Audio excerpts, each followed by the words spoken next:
Hi అండి, welcome to the lucky da star channel. ఈరోజు మీకోసం గుమ్మడికాయ కర్రీ చేస్తున్నానండి. గిన్నె పెట్టుకుంది, గిన్నెలో కొంచెం నూనె వేసుకొని 2 స్పూన్స్ నూనె వేసి వేడవనండి. వేడయ్యాక పోపు గింజలు వేయండి.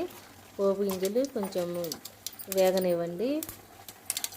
పోపు గింజలు వేగాక ఎండుమిర్చి వేసుకుందామండి. ఎండుమిర్చి కూడా కొంచెం వేగనిద్దామండి. ఎండుమిర్చి కూడా కొంచెం వేగాక దాంట్లోకి 2 ఉల్లిపాయ రెబ్బలు దంచి పెట్టుకుందామండి.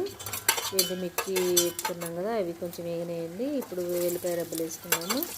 ఉల్లిపాయ రెబ్బలు కూడా వేసాక కొంచెం ఉల్లిపాయ రెబ్బలు వేగినాక కొంచెం కరివేపాకు వేసి తర్వాత గుమ్మడికాయ ముక్కలు వేస్తున్నానండి. చూడండి, నేనైతే గుమ్మడికాయ ముక్కలు ఆ సైజులో తీసుకున్నానండి. కిలో గుమ్మడికాయ ముక్కలు తీసుకున్నానండి. పైన తొక్క అయితే తీయలేదండి, అలాగే వేస్తున్నాను.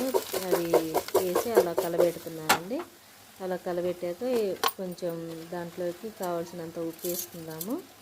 ఉప్పు కొంచెం చూసి వేసుకోండి. దాంట్లో బెల్లం వేస్తామండి.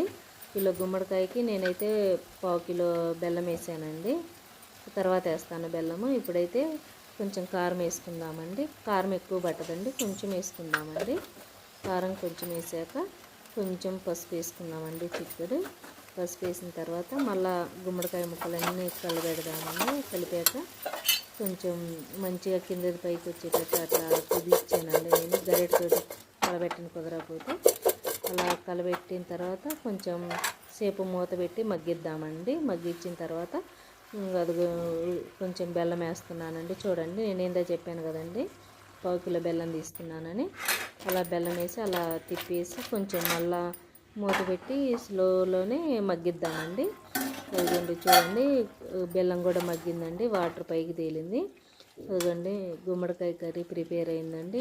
అది బెల్లం కూడా కంప్లీట్గా కరిగిపోయిందండి. అది గుమ్మడికాయ ముక్క చూడండి, నేను అలా అంటుంటే వర్క్ స్మూత్గా ఇది అవుతుంది. గుమ్మడికాయ కర్రీ ప్రిపేర్ అయింది. ఇప్పుడు మీకోసం పులగం అన్నం కూడా వండానండి. గుమ్మడికాయ కర్రీ పులగం